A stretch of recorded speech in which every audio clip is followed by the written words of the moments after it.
A 40-year-old goalkeeper, recently a free agent who had most recently been playing for Chaves in the Portuguese second division, walked out at Mercedes-Benz Stadium in Atlanta 8 days ago to make his World Cup debut against the reigning European champions. By the time the final whistle blew, Yosimar Vozinha had made 7 saves, denied Ferran Torres, Pedri, and Aymeric Laporte at various points across 90 minutes, and helped engineer one of the single greatest upsets in the history of this tournament, a goalless draw against Spain that statisticians confirmed represented the largest ranking gap between two opponents in World Cup history that did not end in victory for the higher-ranked side. Second in the world against 67th, and the 67th ranked side, representing an island nation of just over 500,000 people making their first ever World Cup appearance, walked away with a point that instantly transformed Group H and turned a 40-year-old recently unemployed goalkeeper into a figure with more than 14 million new Instagram followers virtually overnight. Now Cape Verde travels to Hard Rock Stadium in Miami Gardens to face a completely different kind of test. Not the technical, possession-based superiority of Spain, but the physical, direct, set-piece-heavy approach of two-time World Cup champions Uruguay. And the question that has captured the imagination of football fans across the globe in the weeks since that historic draw with Spain is whether Cinderella's slipper still fits. Can Cape Verde, the third smallest nation by population, ever to qualify for a World Cup, shock a second football giant in the space of a single week? Or does the mental and physical toll of producing one of the all-time great defensive performances against Spain leave them with nothing left in the tank against an Uruguayan side that, while underwhelming in their own opener, possesses considerably more raw attacking talent and physical power than the technically gifted but ultimately patient Spanish side that Cape Verde so memorably nullified? Let's start with exactly how both of these teams arrived at this moment, because the contrast in how they reached Sunday's match could not be more illuminating. Uruguay needed an 80th minute equalizer from Maximiliano Araujo just to salvage a 1-1 draw against Saudi Arabia in their own opener.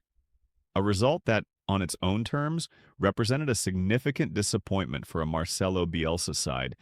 that many analysts had fancied to advance comfortably from this group and potentially make a deep run in the knockout rounds. Uruguay's underlying performance data against Saudi Arabia tells a story of a team that generated overwhelming statistical superiority without the finishing touch to match it. 27 shots in total, 10 of them on target, 34 attempted crosses from open play, the most by any team across the entire tournament's first 8 groups, and the most by any team in a single World Cup match since cross data has been recorded going back to 1966.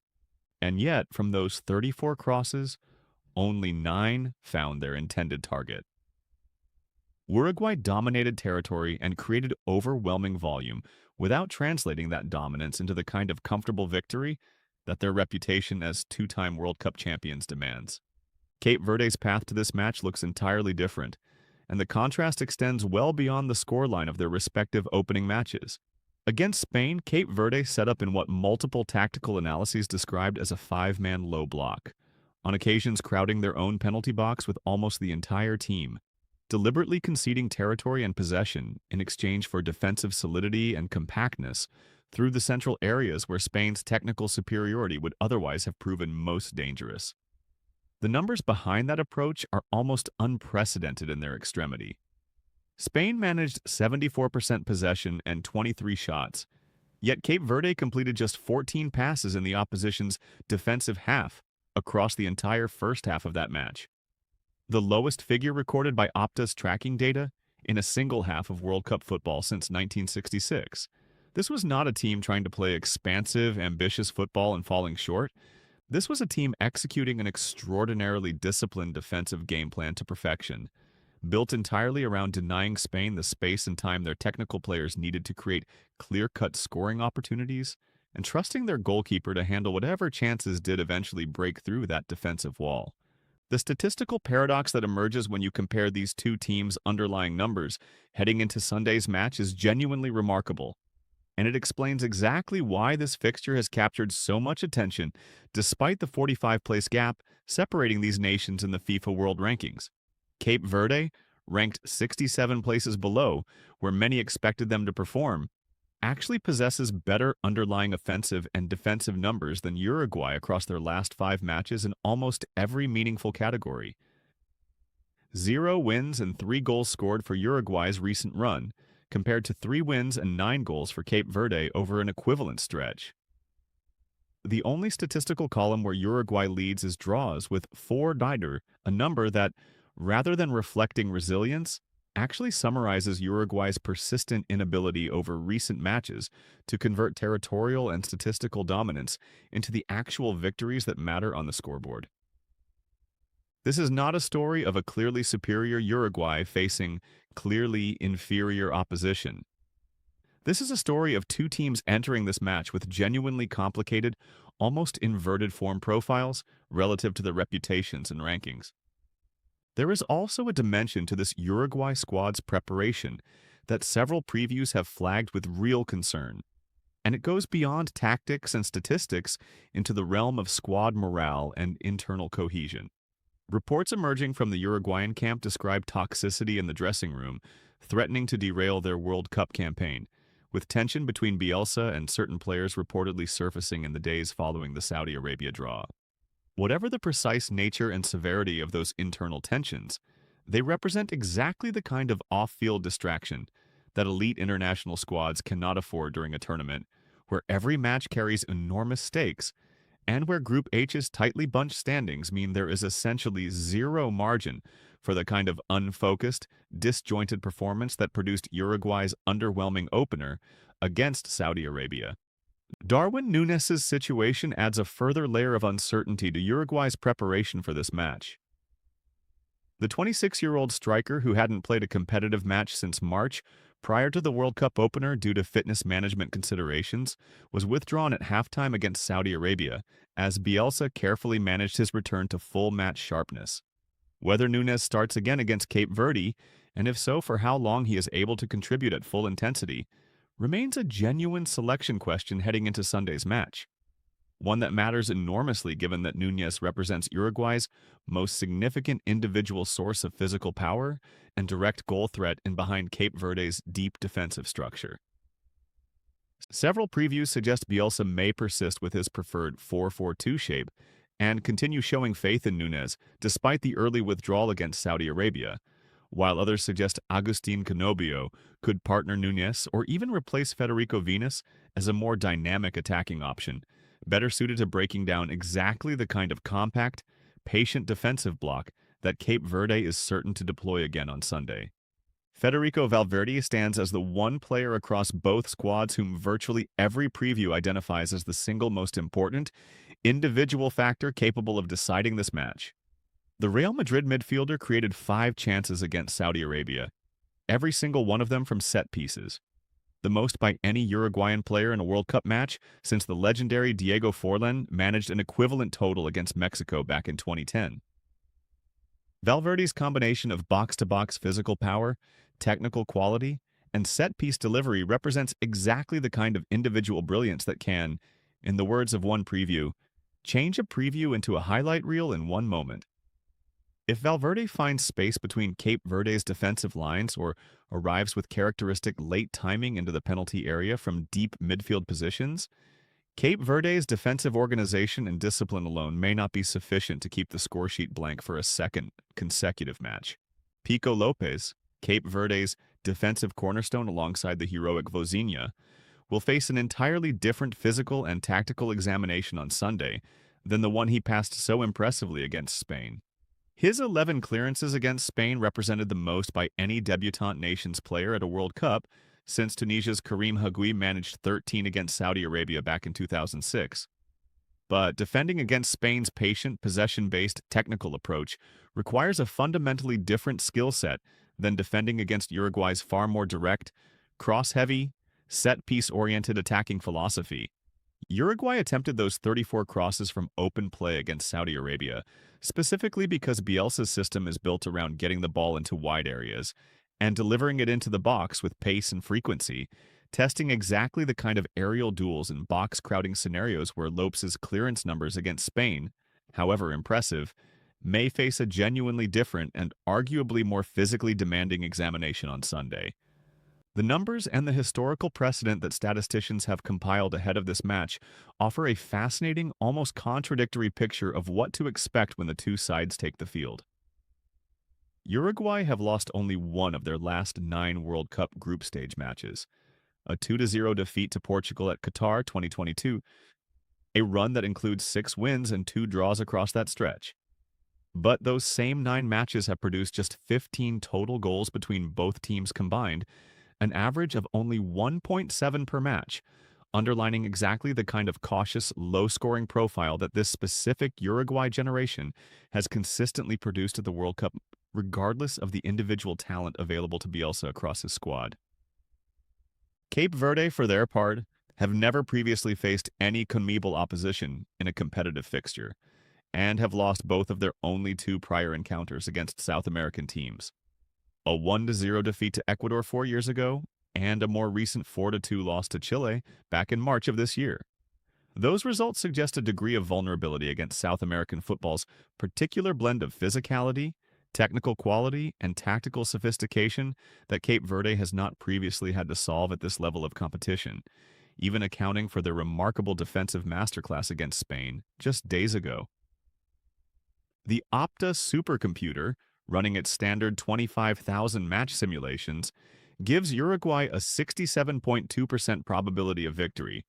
with Cape Verde afforded just a 12.2% chance and the draw assessed at 20.6%, numbers that, while clearly favoring Uruguay, still leave considerably more room for a Cape Verde point or even a shock victory than the 45-place ranking gap between these nations might otherwise suggest. Notably, Cape Verde's overall probability of advancing to the round of 32 has jumped dramatically since the tournament began, rising from 32.9% in pre-tournament projections to 47.6% following their historic result against Spain, meaning that even before Sunday's match against Uruguay kicks off, Cape Verde's underlying qualification odds have already nearly tripled the expectations that existed before a single ball was kicked in this World Cup. What would it actually take for Cape Verde to produce a result against Uruguay that matches or exceeds the magnitude of their achievement against Spain? The tactical blueprint, in broad strokes, would look remarkably similar to what worked against the European champions. A disciplined, deep, narrow defensive structure designed to deny Uruguay's midfield the time and space to find Valverde and Núñez in dangerous central and wide positions, combined with another virtuoso individual performance from Vozinha between the posts. But the specific defensive challenge Uruguay presents is meaningfully different from the one Spain posed. Where Spain's threat was built around patient, technical build-up designed to break down organized defenses through superior individual quality in tight spaces, Uruguay's threat is built around volume crossing, set-piece delivery, and direct physical power. Exactly the kind of attacking approach that tends to produce more clear-cut, high-quality individual chances even against a well-organized low block. Because crosses and set pieces create discrete, high-value moments that a defense either successfully clears or does not, rather than the slow, patient probing that Cape Verde successfully frustrated for 90 minutes against Spain. This distinction matters enormously for predicting Sunday's outcome. Cape Verde's 7 saves and string of important defensive actions against Spain emerged from a match where Spain struggled to create truly clear-cut chances despite total territorial dominance. 23 shots from distance and from contested positions, rather than a high volume of clean, unmarked opportunities inside the penalty area. Uruguay's approach, built around 34 crosses and significant set-piece volume, is statistically more likely to eventually produce the kind of clean, high-percentage chance that even an outstanding defensive performance and a hot goalkeeper cannot consistently deny across a full 90 minutes. This is the core tactical tension that will determine Sunday's result. Can Cape Verde's narrow, compact defensive shape survive a sustained barrage of crosses and set pieces in the way it survived Spain's patient technical probing? Or does Uruguay's more direct route to goal eventually produce the breakthrough that Spain, for all their technical superiority, simply could not find? The consensus prediction across nearly every professional preview, statistical model, and betting market converges on a similar outcome. A narrow Uruguay victory, most commonly projected at 1-0 or 2-0, with the total goals market leaning toward fewer than 3 goals scored across the full 90 minutes. This is not a prediction built on Uruguay suddenly discovering the kind of ruthless attacking efficiency that eluded them against Saudi Arabia. It is a prediction built on the recognition that Cape Verde's extraordinary defensive performance against Spain, while genuinely remarkable and built on sound tactical principles, represents an exceptionally difficult standard to replicate in full against a fundamentally different style of attacking threat, particularly while still absorbing the considerable mental and physical toll of having executed that historic performance just days earlier. Vosinha will again be central to whatever hope Cape Verde has of repeating their heroics, and the betting markets reflect that reality directly. Backing the veteran goalkeeper to make 4 or more saves once again carries genuine value at the odds currently available, regardless of the final match outcome. But football, and this specific World Cup tournament in particular, has already demonstrated in its opening week that reputation and ranking provide considerably less certainty than they once did. Cape Verde has already authored one of the great underdog stories in the history of this competition. Whether Sunday night in Miami produces a second chapter in that story, or whether Uruguay's superior individual quality and direct attacking approach finally proves too much for the Blue Sharks' defensive discipline to withstand, the world will be watching. And a nation of just over 500,000 people will be hoping that their fairytale World Cup debut has at least one more twist left to write. There is also a fascinating subplot connecting this match directly to the broader Group H picture and to the fixture taking place simultaneously at Mercedes-Benz Stadium in Atlanta, where Spain faced Saudi Arabia in the group's other Matchday 2 encounter. Because of how Group H's final round of fixtures is structured, the outcome of Sunday's Uruguay-Cape Verde match carries direct implications for what each side needs from their remaining group game. Uruguay's final group match is against Spain, while Cape Verde's final group match is against Saudi Arabia. This means that if Uruguay defeats Cape Verde, as the majority of statistical models predict, La Celeste would head into their decisive showdown with Spain already holding 4 points, putting them in a commanding position to control their own qualification destiny, regardless of how that final match against the European champions unfolds. Conversely, a Cape Verde win or even another draw would leave Uruguay needing a positive result against Spain just to guarantee passage to the knockout stage, adding an entirely different layer of pressure to what was already shaping up as one of the must-watch fixtures of the group stage's final round.